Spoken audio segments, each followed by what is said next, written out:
Hi, I'm Kate, and today I'm going to take you on a little journey that I've been going through, which is into the land of the MOBA. Last weekend I had the chance to visit the Riot Games office in Santa Monica, which was amazing. I met so many incredible people, intimidatingly smart group of people. A handful of them let me play League with them, and it may surprise you to learn that we lost very, very badly. Games like League and MOBAs in general have never super duper appealed to me. The learning curve is very steep, and the cost of fucking up is verbal abuse and ostracization and binge eating ice cream and crying. It's not really my bag. But you cannot deny the popularity of the MOBA. Here are some League of Legends numbers that I found.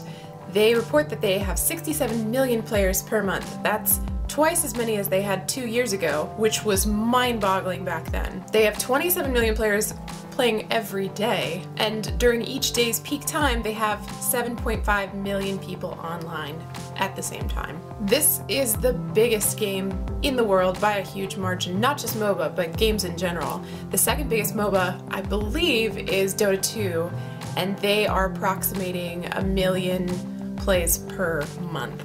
So they're about 1/67th as popular as League of Legends. Riot doesn't take these numbers lightly either. They, in addition to all the tech stuff that you have to worry about for a game that big, they also make these global efforts to make the game appeal to audiences everywhere. For example, they'll get local celebrities in other countries to voice their characters in that localization, which I think is amazing. It seems like such a small thing, but the amount of effort that would go into finding a Turkish celebrity to voice a character for the Turkish game playing audience is mind-boggling, and it just goes to show that Riot truly gives a shit. You may have seen a lot of images like this one.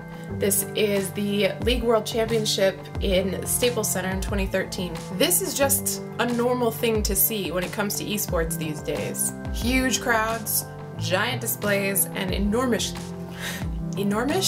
it's like kind of enormous? Enormous cash prizes. I decided to dive a little bit into MOBA history, and I found some interesting things that I wanted to share with you. I always thought that the MOBA genre started with Warcraft 3 and the original Dota, but it actually goes back further to StarCraft and a mod called Eon of Strife.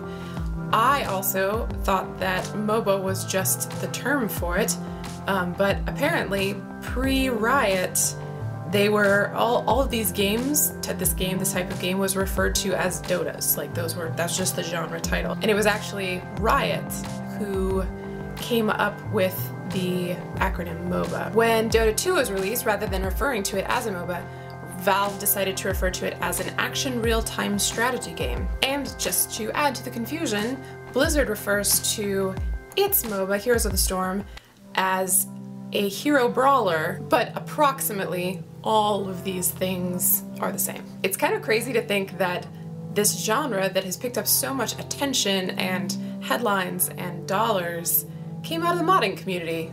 It's pretty cool. Way to go, modders. Crunch agrees. Thank you to my precious humans on Patreon. I just started sending out thank you notes, and I drew a little self-portrait for them. But I think my hair kind of looks like a poop. Now you can't unsee it. Also, it's my birthday tomorrow, no big deal, but if you could come on Twitter and tell me happy birthday at SheGeekShow, I would just be the happiest person. It would make my day. And remember, no matter how many millions of dollars they paying you to play, it's just fucking video games. Fuck. Shit, fuck, ass. God damn it.